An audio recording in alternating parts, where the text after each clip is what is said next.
akan saya cuba ungkapkan, cuba memberi malu bicara apa yang menjadi hasrat almarhum ataupun apa jalur fikirannya yang menyebabkan lahirnya risalah ini.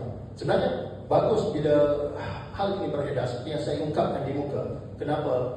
Kerana sudah ada satu stigma atau ada satu pelabelan kepada almarhum. Sedangkan kita tidak meneliti ataupun mencermati tulisan-tulisan beliau.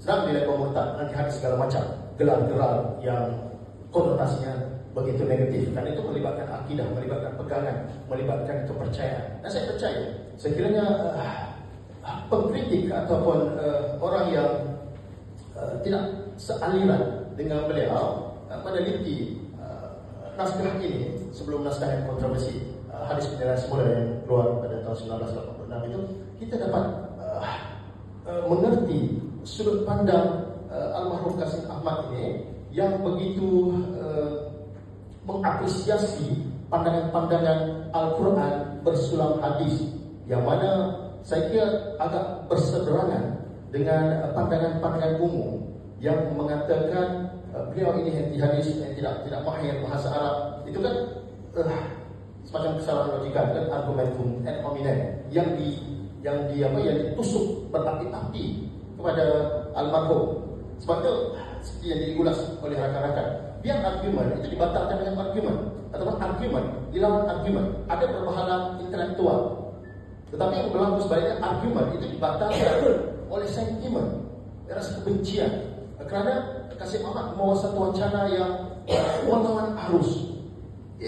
Sebenarnya apa yang almarhum bawakan itu adalah satu upaya atau satu ajakan berfikir, yang mana itu punca kritisisme. Yang ini saya ingin kupaskan dari sudut minat ataupun kecenderungan saya. Yang saya usahakan juga supaya wacana falsafah di negara kita itu bergerak tuntas ataupun aktif, agar kita selain diganggu dan kita mencapai kritisisme dalam berfikir. Dan itu yang cuba almarhum bawakan. Kadang akal-akal falsafah itu kita mencapai puncak yang radis, itu puncak-puncak gagasan pikiran. Ya, ini yang sepatutnya disemangati dan sepatutnya diteliti, diperelokkan. Ya, ini yang menjadi hujah-hujah atau yang menjadi gagasan-gagasan almarhum. Kerana saya melihat almarhum itu dari perspektif ataupun dari makna seorang filsuf berbanding teologi, ataupun berbanding sastrawan atau ahli sosiologi.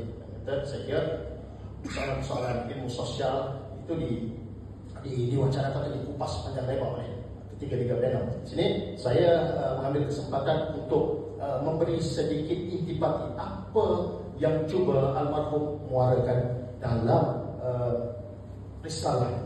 Dan itu menjadi tradisi sejak awal para filsuf, para cendekiawan, para pemikir. Dia meletakkan ataupun menjelmakan fikiran-fikirannya itu melalui dikatakan treatise ataupun risalah, antara lain istilah-istilah yang agak monumental, agak menggegarkan di dunia.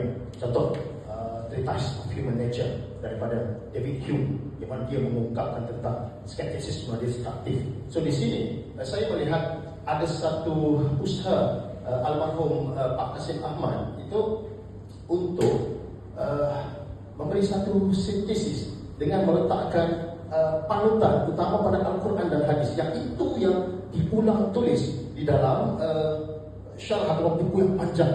So di sini saya kira memberi satu reaksi kepada para pengkritik beliau yang mengatakan Pak Qasim itu hanya seorang Quranis, sedangkan dalam menukilkan inti-inti perbahasan dalam teori sosial modern Islam, itu Pak Qasim sering mencuplik firman-firman Tuhan dalam Al-Quran, juga diselang-seling oleh ikhtisar dan juga mutiara-mutiara hadis, kutub sittah terutama. So itu yang menjadikan perlu diteliti ataupun perlu dibaca fikirannya. Jangan dibatalkan ataupun jangan diingkarkan dia dengan palutan-palutan sentimen tanpa mencermati teks. Itu saya kira tidak adil kepada beliau.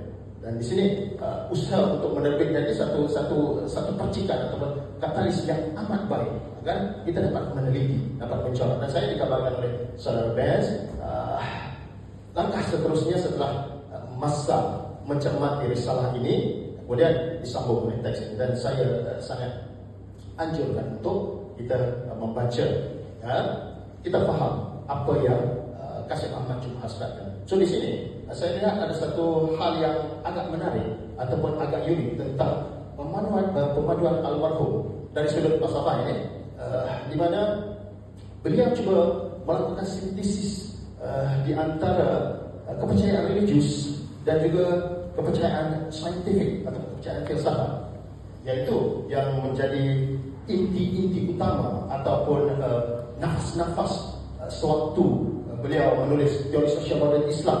Dan setiap argumentasi ataupun setiap hujah-hujah Tuhan di dalam firman-firman Al-Quran itu disemak, diteliti, dikaji ulang dengan perbahasan ataupun argumen-argumen saintifik. Dan di sini apa yang saya nampak ada sisi kemenarikan, itu adalah kalau dilihat dari sudut asas ataupun dasar dalam percayaan agama itu, kita bermula dengan keyakinan dahulu.